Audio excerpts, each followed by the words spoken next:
네, 오늘 함께 나눌 말씀은 구약성경 신명기 23장 19절부터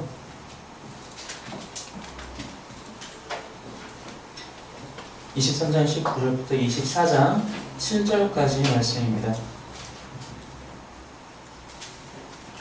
23장 19절부터 24장 7절까지의 말씀 저와 여러분 한 절씩 번갈아 가면서 읽도록 하겠습니다. 제가 먼저 23장 19절 말씀 읽겠습니다. 내가 형제에게 구워주거든 이자를 받지 말지니 곧 돈의 이자, 식물의 이자, 이자를 낼 만한 모든 것의 이자를 받지 말 것이라. 타국민에게 내가 구워주면 이자를 받아도 되거니와 내 형제에게 구워주거든 이자를 받지 말라. 그러면 내 하나님 여호와께서 네가 들어가서 차지할 땅에서 네 손으로 하는 범사에 복을 내리시리라. 내 하나님 여호와께 서원하거든 갚기를 더디하지 말라. 내 하나님 여호와께서 반드시 그것을 내게 요구하시리니 더디면 그것이 내게 죄가 될 것이라.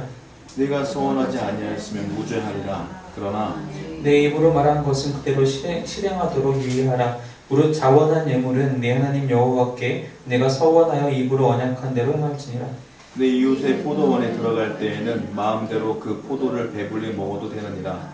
그러나 그릇에 담지는 말 것이요. 내 이웃의 복식밭에 들어갈 때에는 내가 손으로 그 이삭을 따도 되느니라. 그러나 내 이웃의 복식밭에 낫을 대지는 말지니라. 사람이 아내를 맞이하여 데려온 후에 그에게 술집에는 일이 있음을 발견하고 그를 기뻐하지 아니하면 이혼 증서를 써서 그의 손에 주고 그를 자기 집에서 내보낼 것이요. 그 여자는 그의 집에서 나가서 다른 사람의 아내가 되려니와 그의 둘째 남편도 그를 미워하여 이혼 증서를 써서 그의 손에 주고 그를 자기 집에서 내보냈거나 또는 그를 아내로 맞이한 둘째 남편이 죽었다 하자. 그 여자는 이미 몸을 더럽혔은즉 그를 내보낸 전 남편이 그를 다시 아내로 맞이하지 말지니 이 일은 여호와 앞에 가증한 것이라. 너는 내 하나님 여호와께서 내게 기업으로 주시는 땅을 범죄하게 하지 말지니라. 사람이 새로이 아내를 맞이하였으면 그를 군대로 내보내지 말 것이요 아무 직무도 그에게 맡기지 말 것이며 그는 1년 동안 한가하게 집에 있으면서 그가 맞이한 아내를 즐겁게 할지니라. 사람이 맷돌이나 그 윗짝을 전당 잡지 말지니 이는 그 생명을 전당 잡음이니라. 사람이 자기 형제 곧 이스라엘 자손 중 한 사람을 유인하여 종으로 삼거나 한 것이 발견되면 그 유인한 자를 죽일지니 이같이 하여 너희 중에서 악을 제할지니라. 십계명 말씀을 계속 보고 있는데요. 오늘은 십계명 중에서 제 8계명 도적질하지 말지니라 8계명에 대한 이야기입니다. 도적질하다라는 것 말 그대로 남의 것을 훔친다라는 거잖아요. 이제 그것을 우리가 좀 더 일반화시켜서 얘기를 하면은 내가 취할 수 있는 것 혹은 취해도 되는 것과 취할 수 없는 것, 취하지 말아야 될 것에 대해서 경계선을 긋는 거예요. 지금 우리가 읽은 지금 이 23장 19절부터 24장 7절까지에는 그런 이야기들이 있어요.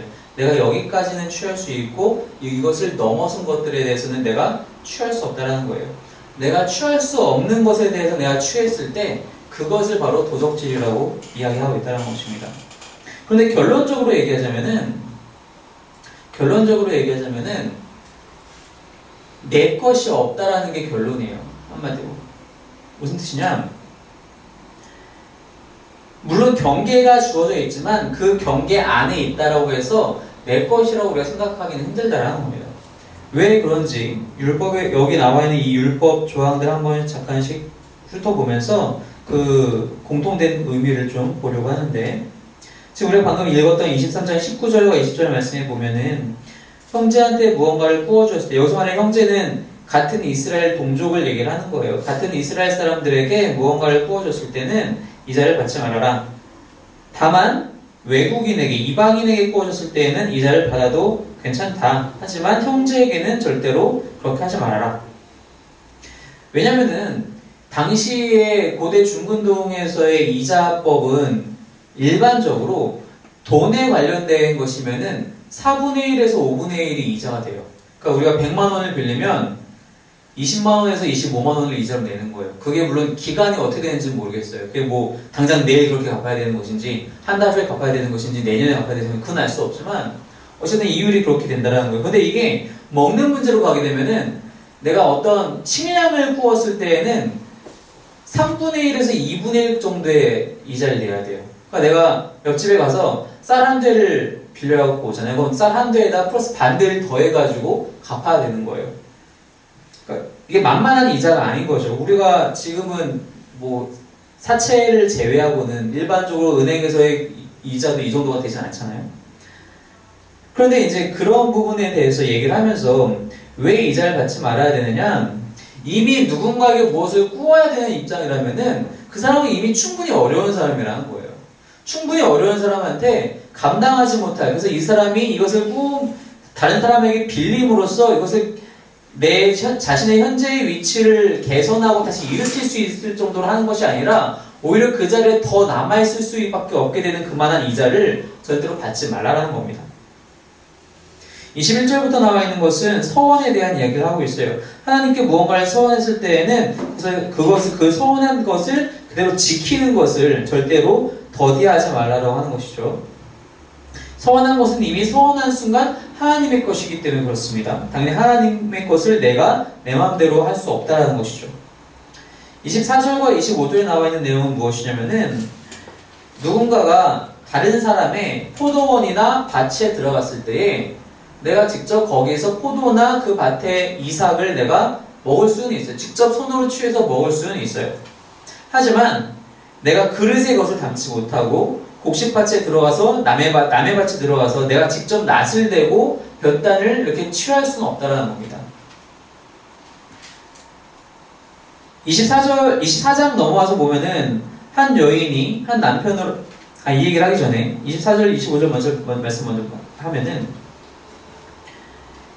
마찬가지로 여기서도 취할 수 있는 부분과 취하면 안 되는 부분에 대해서의 구분이 23장 24절 25절에 나와 있는데 제가 아까 서두에 말씀드린 대로 왜 내 것이 없다라고 우리가 그 기본이 여기에 깔려있냐면은 아까 그 이자에 대한 이야기가 비슷한데요.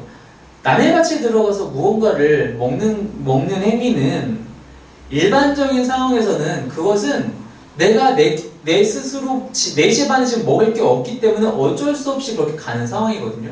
즉 생존에 달린 문제라는 얘기예요. 생존에 달린 문제. 뭐 우리나라 요즘은 그런 거 하면 안 되죠. 요즘은 옛날에는 이제 시골에 사는 아이들이 남의 밭에 가가지고 수박밭에 가서 수박 서리해오고 뭐 그런 거 그냥 동네에서 그냥 다들 알고 지내는 아이들이기 때문에 그렇게 가능했을지 모르겠어요. 요즘은 그렇지 않잖아요.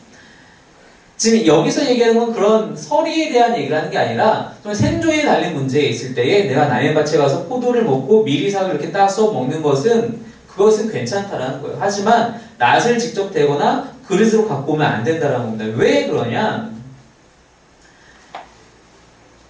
내가 그것을 그 자리에서 먹는 것은 나의 생존의 문제지만 그릇에 담아갖고 온다는 것은 나를 위해서 좀 더 챙기겠다라는 거예요.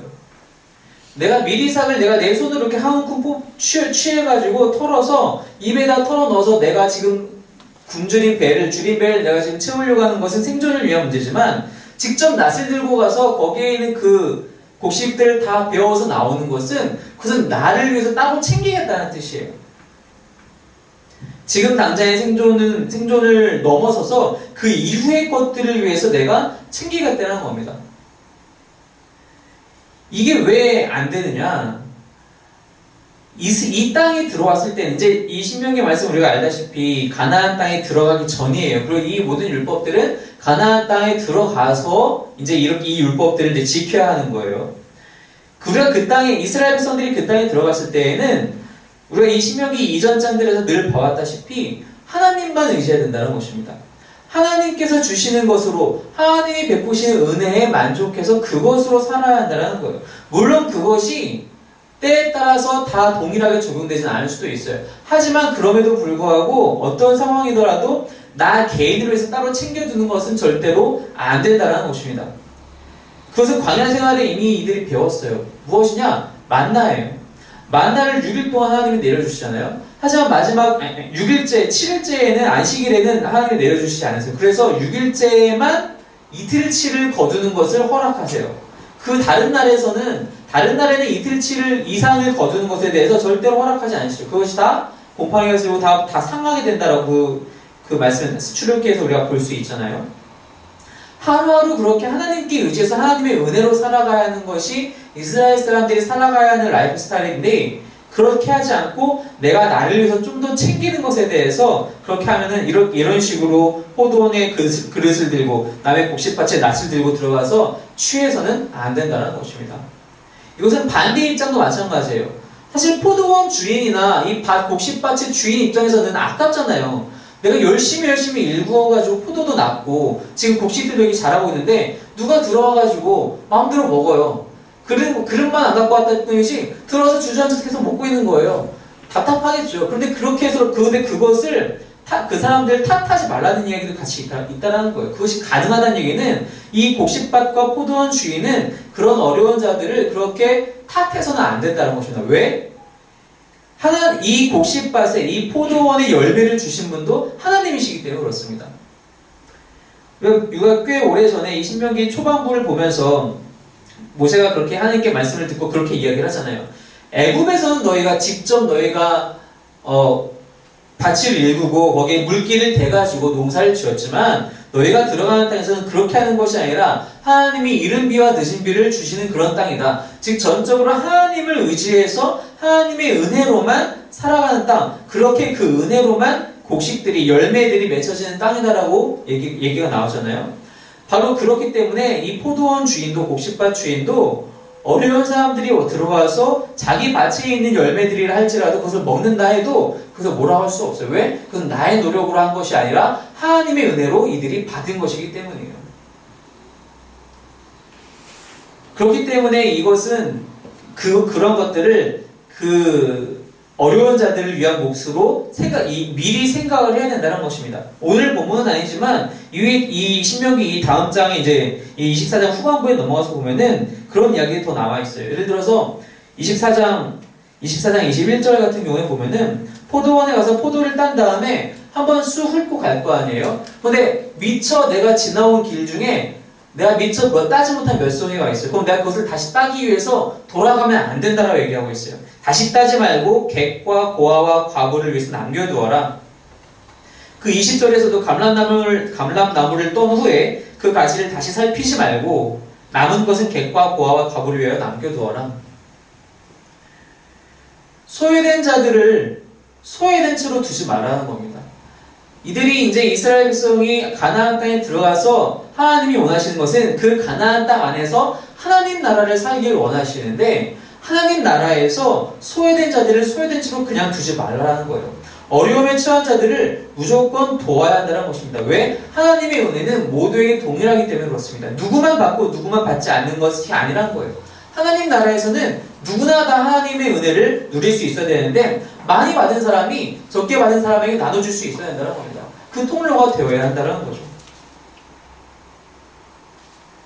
그러한 소외된 자들을 위한 그 이야기들이 계속돼요.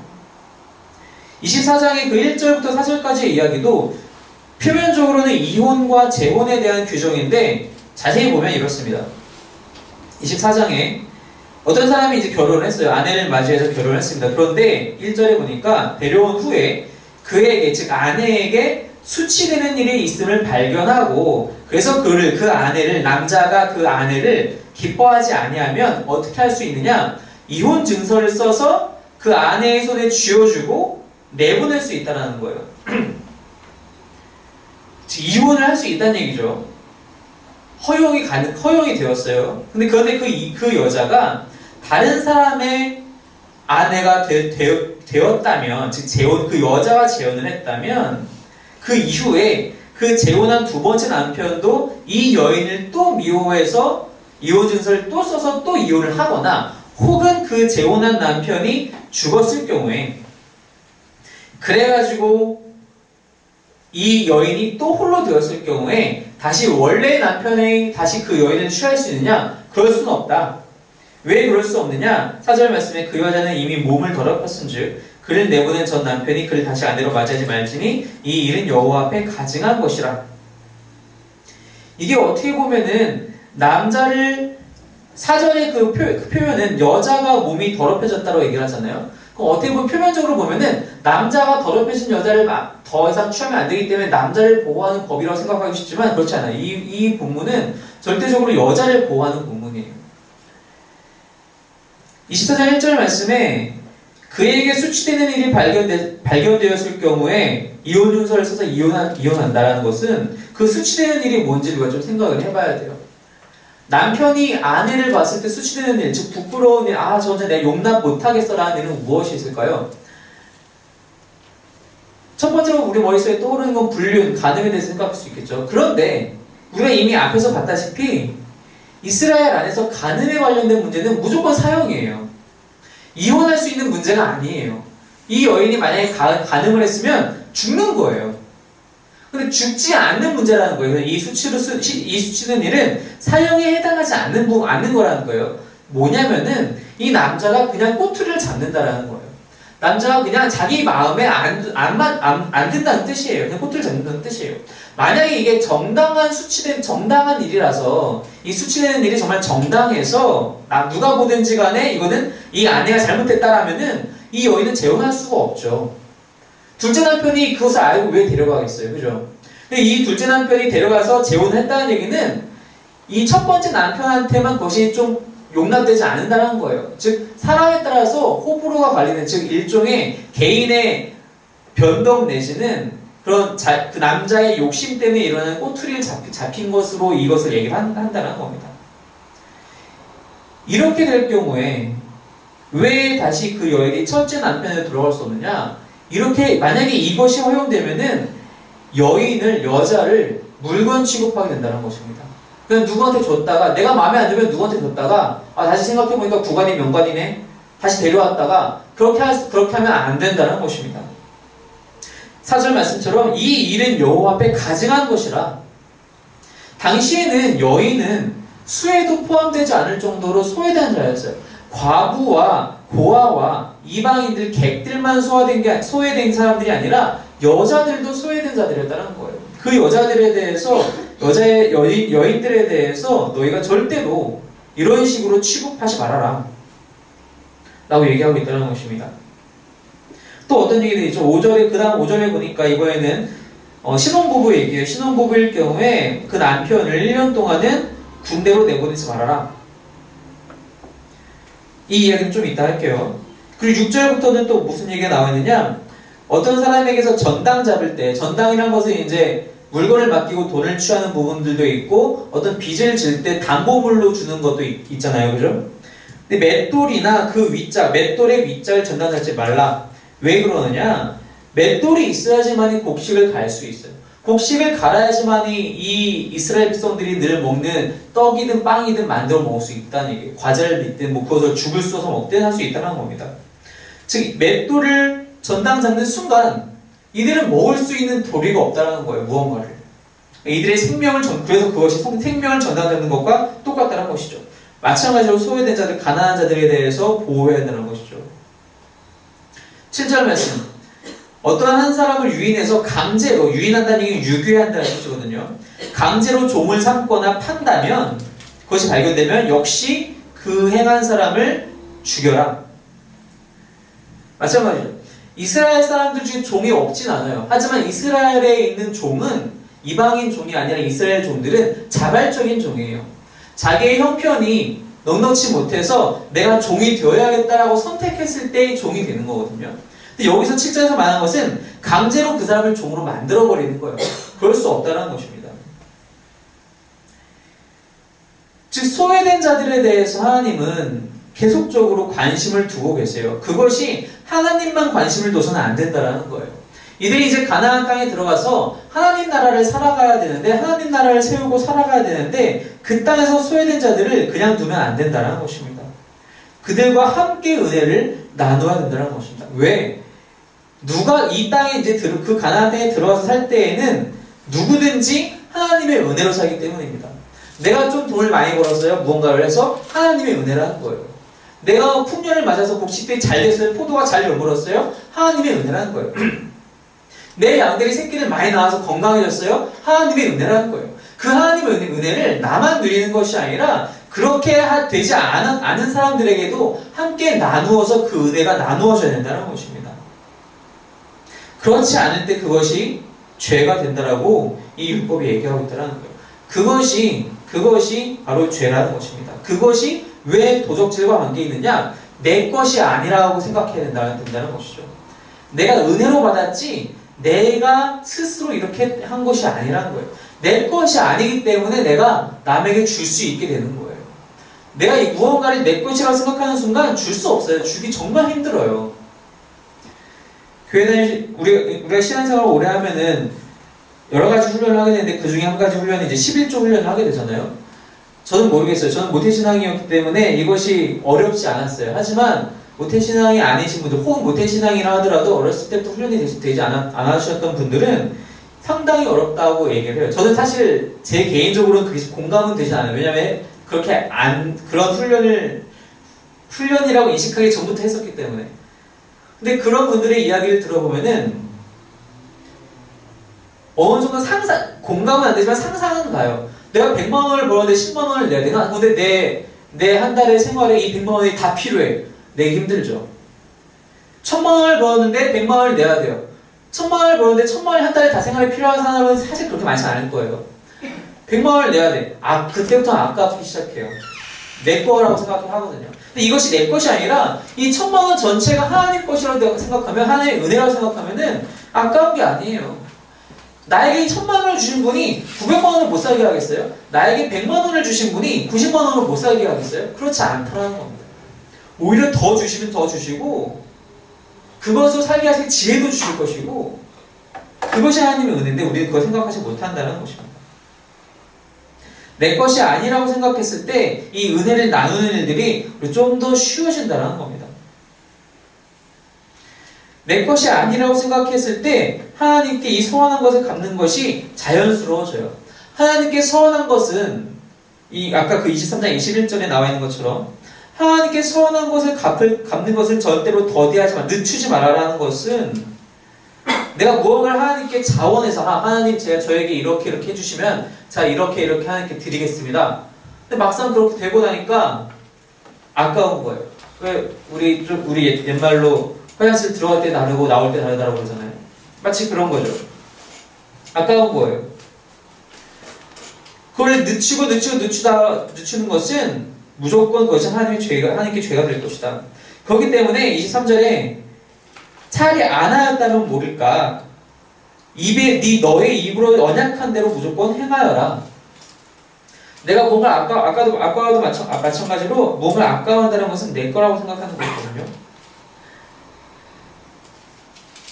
또 한 가지가 이 모든 것들이 왜 이렇게 해야 되느냐? 아까도 말씀드린 것처럼 가나안 땅에 들어가서 이들이 해야 될 것들은 하나님 나라를 세우는 데에 있어요. 하나님 나라를 세우는 것은 하나님 말씀대로 은혜에 의지하여 살아가는 거예요. 그렇기 때문에 24장의 5절 이야기가 나오게 돼요.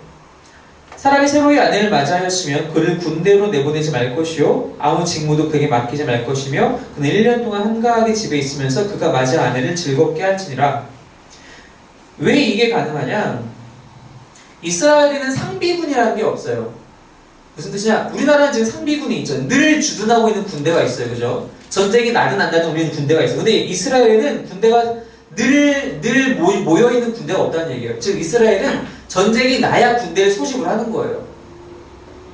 즉 지금 이 신혼부부인 이 남편이 군대로 가야 되는데 그것이 면제받는다는 것은 이미 전쟁 중이라는 거예요. 근데 전쟁 중이라는 것은 가나안 땅을 정복하는 것이잖아요. 그리고 이 전쟁은 거의 다 하나님의 전쟁이잖아요. 근데 그것보다 더 중요한 게 무엇이냐면은 그 안에 들어가서 가나안을 정복하는 것보다 더 중요한 게 무엇이냐면은 이미 정복한 땅에서 하나님의 나라를 세우는 게 더 중요하다는 거예요. 어떻게? 그 가정을 잘 지킴으로써 그 가정 안에서 하나님의 나라를 세움으로써 하나님의 나라를 세우는 것이 더 중요하다는 겁니다. 이슬람은 제가 뭐 이슬람을 다 많이 하는 건 아니지만 이슬람의 전략 중에 하나가 그런 것이 있대요. 자녀를 많이 낳는 것. 그래서 무슬림을 더 늘리는 거죠. 그 비중을 더 늘리는 거죠. 이 5절 말씀을 우리가 그런 방식으로 이해하면 안 돼요. 우리가 물론 농담삼아 이런 얘기 가끔 하잖아요. 크리스천들이 믿는 사람들이 다 결혼해서 아이들도 많이 낳아서 교회가 부흥하고 그래야지. 뭐 틀린 말은 아니죠. 그게 그 말 자체, 팩트 자체가 현상 자체가 틀린 말 아니죠. 하지만 그것이 하나님의 나라를 확장하는 방식이 아니라 가정을 잘 꾸림으로써, 즉 가정을 신앙으로 믿음으로 잘 꾸림으로써 그것으로 하나님 나라를 세우는 게 중요하다는 겁니다. 이 모든 율법들이 결국 하나님 나라 안에서 하나님 나라의 방식대로 살아가는 것을 이야기한다면은 당연히 그 가장 중요한 그 기초인 가정 안에서 하나님 나라를 세우는 것은 무엇보다도 중요하겠죠. 그렇기 때문에 이 신혼부부를 1년 동안 그 남편을 군대로 징집하지 않는다는 것입니다. 그 가정을 지키기 위해서. 이러한 이야기를 우리가 오늘날로 갖고 와서 어떻게 적용을 해야 될 것인가? 단순히 10계명의 8계명은 도적질하지 말라 라고만 생각하면은 그냥 남의 것을 훔치지 않으면 되겠구나, 남의 돈, 내가 남의 지갑에 손만 대지 않으면 되겠구나 라고 생각하는 것이 아니라 이러한 이야기를 바탕으로 했을 때 우리가 어떻게 되느냐, 지금 방금 우리가 읽은 이 본문대로 문자 그대로 지키기는 힘들어요. 왜냐면은 요즘 누가 포도원에 가서 포도를 따먹겠어요? 서울에 사는 사람들이. 누구 곡식밭에 들어가서 곡식을 따다 먹겠어요? 누가 자기 마음에 안 든다고 일방적으로 이혼을 하겠어요? 요새는 이혼도 그렇게 쉽게 안 되잖아요. 일방적으로 할 수 없거든요. 이것을 우리가 어떻게 생각해야 되느냐? 아까 말씀드린 첫째로는 소외된 자들을 돌아봐야 한다는 것입니다. 나에게 주신 것이 내 것이 아니라고 생각하는 것이 중요하다는 거예요. 이것이 하나님의 은혜라고 생각하고 이 은혜를 나누는 것이 필요하다는 것입니다. 이것을 단순히 헌금으로만 제한시킬 수는 없어요. 헌금으로만, 그 물질로만 제한되는 것이 아니라 나에게 주신 하나님의 은혜가 무엇인지 다시 돌아봐야 돼요. 그것이 물질이 될 수도 있고요. 그것이 건강이 될 수도 있고요. 그것이 시간이 될 수도 있고요. 내가 잘하는 재능이 될 수도 있고요. 뭐든지 될 수 있어요. 나에게 주신 것이라면 무엇이든지 내 삶 전체가 될 수 있어요. 그것을 통해서 그렇게 우리가 은혜를 받은 것을 통해서 다른 사람들, 소외된 자들을 도와야 한다는 것입니다. 남들이 보기에는 돈 아까운 짓이죠. 남들이 보기에는 말도 안 되는 짓이에요. 어려운 사람, 지하철에서 구걸하시는 분들한테 한 푼, 두 푼, 1,000원 한 장, 5,000원 한 장, 10,000원 한 장 주어주는 일이 남들이 보기에는 지금 뭐하러 저렇게 돈 주고 있나, 저 어차피 다 가짜인데. 하지만 믿지 않는 사람들이 그렇게 본다 하더라도 믿는 사람들은 그러면 안 된다는 것입니다. 믿는 사람들은 은혜를 나눈다라는 것으로 생각해야 된다는 거예요. 하나님의 은혜를 이 사람과 함께 나눈다라는 것으로 생각해야 된다는 것입니다. 그것이 어떤 형태가 되었든지. 또 한 가지는 하나님께 우리가 드릴 때에도 마찬가지라는 거예요. 하나님께 우리가 무언가를 드릴 때에 감정적으로 하면 안 된다는 것입니다. 좀 더 포괄적으로 얘기하면은 우리의 신앙생활이 감정으로 휘둘려서는 안 된다는 거예요. 쉽게 예를 들면 이런 거가 있죠. 어떤 선교 캠프나 뭐 그런 집회 같은 데 가서 마지막에 이제 마지막 날 집회 때 선교 헌신하실 분 다 이렇게 손을 두 손 들고 앞으로 나오세요. 수백 명, 뭐 큰 집회 같은 경우에는 수십 명, 수백 명 앞으로 뛰어나와요. 그 사람들 다 지금 어디서 뭐 하는지 모르겠어요. 성서 나가는지 안 나가는지 모르겠네요. 그 순간의 감정에 휘둘려서는 뭔 말인들 못하겠어요. 사람들은 누구나 아무 말이나 다 할 수 있어요. 그 순간의 감정에 휘둘려서는. 자, 그것을 부정하는 것은 아니에요. 하지만 신앙은 감정의 결단으로 이루어지는 것이 아니라 그 이후에 의지적인 결단이 따라와야 한다는 것입니다. 그것이 되지 않으면은 우리가 올바른 신앙생활을 하기 힘들어요. 그냥 군중의 심리에 못 이겨서 연초에 사람들이 다 이런 거 저런 거 신앙적인 것들 다 계획하니까 그럼 나도 할게 라고 했다가 못한 것들 하면 그냥 많이 있는 거. 성경을 읽는 거, 큐티하는 거, 기도 생활하는 거, 전도하는 것 연초에는 다 계획하지만 그게 다 흐지부지 돼요. 얘가 하네? 나도 해야지. 나도 여기서 안 하면 내가 체면이 좀 안 살 것 같은데 해야지. 아니에요. 그게 중요한 게 아니에요. 나의 의지적인 결단이 중요하다는 것입니다. 그리고 그 의지가 나의 의지가 아니라 하나님의 의지로 그것이 움직여지도록 내가 하나님께 구해야 된다는 것입니다. 그것이 신앙생활이라는 거예요. 그것이 우리가 하나님께 서원하고 갚는 것이 된다는 것입니다. 도적질하지 않는다는 것, 내가 취하지 말아야 할 것들을 취하는 것은 다 도적질이 된다는 것입니다. 그렇다고 해서 내가 취할 수 있는 것도 내 것이냐? 그렇지 않다는 것입니다. 다 하나님이 우리에게 주신 것이라는 겁니다. 그것이 무엇이 됐든지요. 심지어 사람도 마찬가지예요. 24장 전반부에서 그 이혼과 재혼에 대한 이야기를 우리가 봤다시피 우리가 사람을 이렇게 바라보아서는 안 된다는 것입니다. 마치 무슨 물건이냐, 나에게 지금 유익이 되느냐 안 되느냐 이 기준으로 사람을 바라봐서는 안 된다는 것입니다. 이 24장에 얘처럼 나와 있는 이 남자가 내 마음에 들면 아내로 삼고 마음에 안 들면 갖다 버리고 다시 또 생각나면 다시 데려오고 그렇게 해서는 안 된다는 거예요. 우리가 결혼 생활에서 실제 이렇게 하는 사람들이 얼마나 되겠냐면 물론 별로 없어야 된다고 아예 없어야 된다고 저는 바라지만 굳이 결혼 생활이 아니더라도 인간관계를 이렇게 하는 사람들은 꽤 있어요. 나에게 유익이 되면 옆에 두려고 해요. 나에게 득이 안 된다고 생각하면 가차없이 내버려요. 뭐 직장생활 하시는 분들은 좀 더 실감나게 느낄 수 있을지 모르겠어요. 친구 사이에서도 늘 그러잖아요. 친구 사이에서도 이 친구가 나에게 득이 되면 두려고 해요. 하지만 그렇지 않으면 별로 연락도 안 하고 다 끊어버리죠. 하지만 이 신명기 말씀을 통해서 우리가 알 수 있는 것은 사람은 한 사람이 다른 사람을 절대로 그런 관점으로 보아서는 안 된다는 것입니다. 하나님이 사람을 어떻게 바라보느냐, 그게 우리가 봐야 될 관점이라는 거예요. 하나님은 사람을 사랑의 대상으로 보시고 구원의 대상으로 본다는 것입니다. 우리 역시 사람을 바라볼 때 사랑의 대상으로 또한 구원의 대상으로 바라봐야 한다는 거예요. 그 사람에게 무엇인가 필요하면 우리가 줄 수 있어야 돼요. 그 사람에게 구원이 필요하면 그 사람의 구원을 위해서 우리가 기도하고 그 사람에게 복음을 증거할 수 있어야 돼요. 가까이 있는 자가 아니라면 멀리서나마 기도하고 그 사람을 위해서 격려하고 또 연락할 수 있어야 된다는 것입니다. 그것이 우리가 사람을 바라보는 관점이 되어야 돼요. 그것이 우리가 소외된 자들을 바라보는 관점이 되어야 한다는 것입니다. 그들을 바라보지 않고 내 것만 챙긴다는 것, 법적으로는 합법이 될지 모르겠어요. 하지만 하나님 보시기에는 그것은 도적질과 다를 바가 없다라는 것입니다. 우리가 이렇게 이야기하고 다시 삶으로 돌아가서 다시 나의 생활을 보면, 나의 수중에 있는 것들을 보면은, 이것으로 얼마나 할 수 있겠어? 라는 생각이 좀 들기 싫어요. 내가 가진 게 별로 없는데. 나는 이것밖에 안 가졌고, 저 사람은 저만큼 가졌어요. 저 사람이 더 많이 나눠야 되는 거 아니야? 아니에요. 내가 이만큼 가졌을 때 나누지 못하면, 더 많이 가졌을 때 나누지 못합니다. 내가 이만큼이라도 가졌을 때 나눌 수 있어야 더 많이 가졌을 때 더 쉽게 나눌 수 있다는 거예요. 자신의 처한 상황을 보는 것이 아니라 하나님이 나에게 주신 것과 하나님이 나에게 주신 것으로 내가 흘려보내는 것. 그래서 하나님이 더 나에게, 우리 모두에게 더 크신 은혜를 베푸시는 것을 우리가 경험할 수 있어야 된다는 것입니다. 바로 우리의 삶을 통해서, 저와 여러분의 삶을 통해서, 그리고 우리 교회의 사역을 통해서 바로 이러한 경험이 날마다 있기를 소망합니다.